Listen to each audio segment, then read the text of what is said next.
Stop taking everything so personal. Not everything is about you. Hello and hi and welcome to another episode of Sheryl-Ann Speaks. In today's video, we are talking about why humans, you, me, everyone around us, why we take everything so personal when 9 times out of 10, the things going on, the things being projected onto us have absolutely nothing to do with us, but we're here taking everything personally. We're taking it to heart. We're internalizing things that actually have nothing to do with us. And I'm here to remind you about that. Firstly, people's reactions are a reflection of them and not you.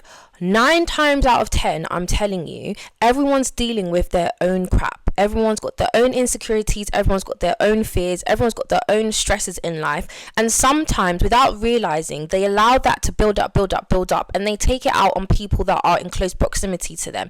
People who maybe they're having a conversation with, people who maybe is a close person to them, maybe someone they live with, and they might then be projecting negative thoughts, negative behaviors, negative emotions, and it has absolutely nothing to do with you. And the sooner that you're able to separate the two, to see that, okay, yes, this person is behaving this way, yes, this person has said something that sounds like this to me, but no, it has absolutely nothing to do with me, and you make that choice to not have an emotional reaction and to internalize it, you're going to get further in life. The sooner that you realize that someone having a bad day, someone's harsh words have nothing to do with you and do not define you, the sooner you're going to take things less personal. There's something called the egocentric bias, where as humans, we naturally, as soon as we hear something, automatically in our brain, something goes off and tells us, yeah, that has to do with us. Yeah, that is about me. That's because I'm a bad person. That's because I've done this. Me. It is not you. It is not about you. I'm telling you. If you are someone who takes things personal a lot of the times, that tells me, and it should tell you, that you like to internalize a lot and that you have your own insecurities that you're dealing with. It's something that we call a mirror of self-doubt. If I approach you, I've had a bad day, okay? You don't know that I've had a bad day, and I approach you and I criticize you, or I say something quite harsh, and you then internalize that.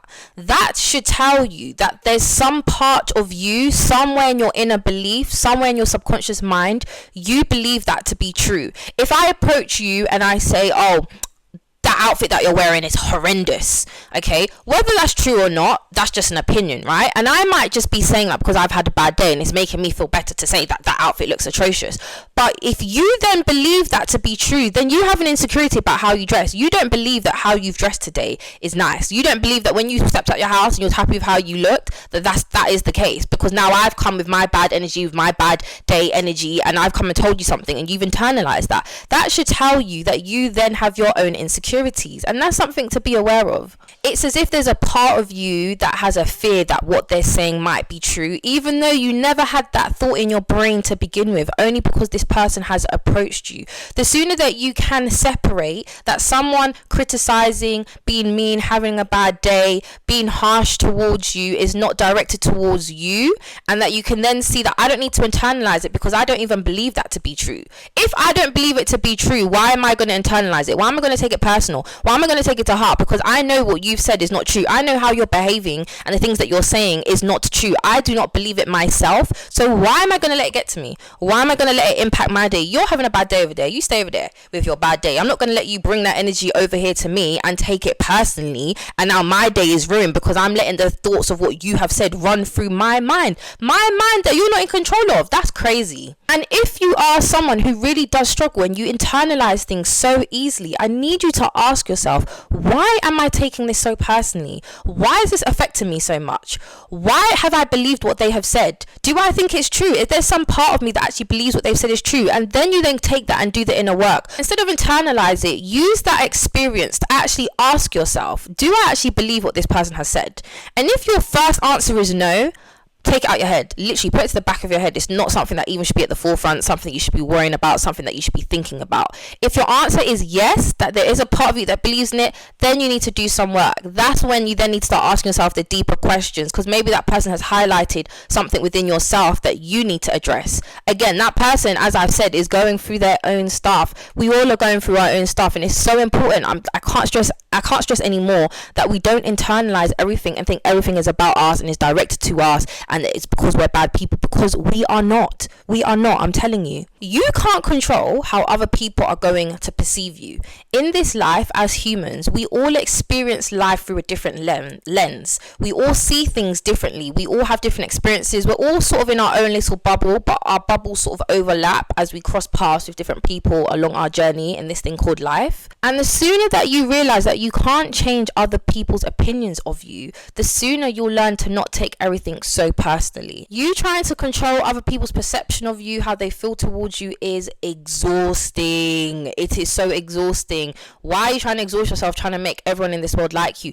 You're not meant to be liked by everyone. That's why we were all uniquely made the way that we are. It's not for everyone. We're not everyone's cup of tea, and that's actually, I'm not everyone's cup of tea, and that's fine. You're not going to be everyone's cup of tea, and that's fine. The people that are meant to be around you, the people that are meant to be in your circle, they will naturally be drawn towards you. But why exhaust yourself trying to control the perception of others, which you're never going to be able to control? Why? Because you can't control how other people think. You can only control how you think and how you take things. One thing I do want to add though is that a negative attack isn't always a negative attack. Sometimes there is something called constructive criticism, and again, it's finding that discernment to be able to distinguish between when there's someone who is actually trying to encourage growth in you, and they're not being negative because they've just had a bad day and they're dealing with all these other things. Someone who's actually trying to, like, in a positive way, encourage growth and give you criticism in the right way.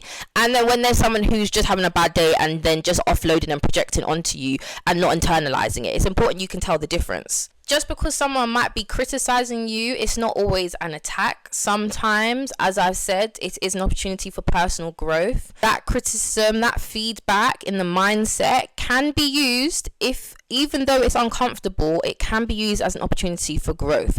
As long as you don't take it personally, as long as you don't let your emotions come to the forefront, as long as you're able to separate and look at things for what they are, rather than twisting it in your head, overthinking it, and then taking it as a personal attack, and then internalizing it and getting upset over it. Next, it's important that you also realize that some people, when they're angry, right, they say things that they don't mean. You've done it, I've done it, we've all done it.